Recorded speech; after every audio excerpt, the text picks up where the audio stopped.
Catholic ईसाई धर्मगुरु pope Francis की हालत नाजुक है। सांस लेने में तकलीफ के साथ साथ उनके शरीर में खून की कमी की भी खबरें आ रही हैं। 14 फरवरी से वो रोम के जेमेली अस्पताल में भर्ती हैं। वे 88 साल के हो चुके हैं। ऐसे में विचार इस बात पर भी किया जा रहा है कि उनका अगला उत्तराधिकारी कौन होगा। वेटिकन सिटी में ईसाइयों का सबसे बड़ा धर्मगुरु कैसे चुना जाता है? क्या आप जानते हैं कि नए पोप का चुनाव कैसे किया जाता है?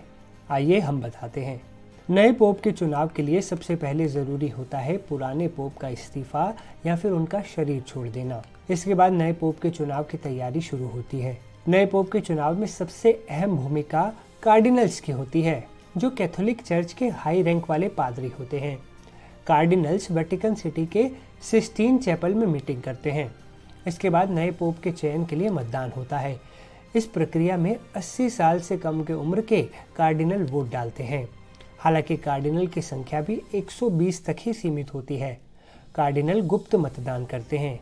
2 बार मुड़े हुए मतपत्र को वो एक बड़े प्याले में डालते हैं। हर दिन 4 दौर की मतदान प्रक्रिया होती है। चुनाव तब तक होता है जब तक किसी को भी 2/3 वोट ना मिल जाए। नया पोप बनने के लिए किसी को भी 2/3 बहुमत की जरूरत होती है। जब किसी कार्डिनल को जरूरी 2/3 वोट मिल जाते हैं तो कार्डिनल्स कॉलेज के डीन उनकी जानकारी दुनिया को देते हैं। उस वक्त अंतिम दौर के मतपत्रों को रसायनों के साथ जलाया जाता है, जिससे सफ़ेद धुआं निकलता है ताकि दुनिया को नए पोप का संकेत मिले। कार्डिनल्स कॉलेज के डीन हैबेमस पापम का ऐलान करते हैं।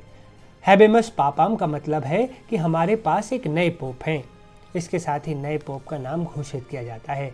इसके बाद नए पोप बालकनी पर आते हैं और सभी को आशीर्वाद देते हैं। आपको बता दें कि वेटिकन सिटी के पोप कैथोलिक चर्च के सर्वोच्च पादरी और वेटिकन सिटी के राज्य के प्रमुख होते हैं। ये पद कैथोलिक चर्च के सबसे ऊंचे पदों में से एक है, इसलिए इस पद की चुनाव प्रक्रिया भी इतनी आसान नहीं है। तो ये थी वेटिकन सिटी के नए पोप की चुनाव प्रक्रिया। ये जानकारी आपको कैसी लगी, हमें कमेंट कर जरूर बताइएगा।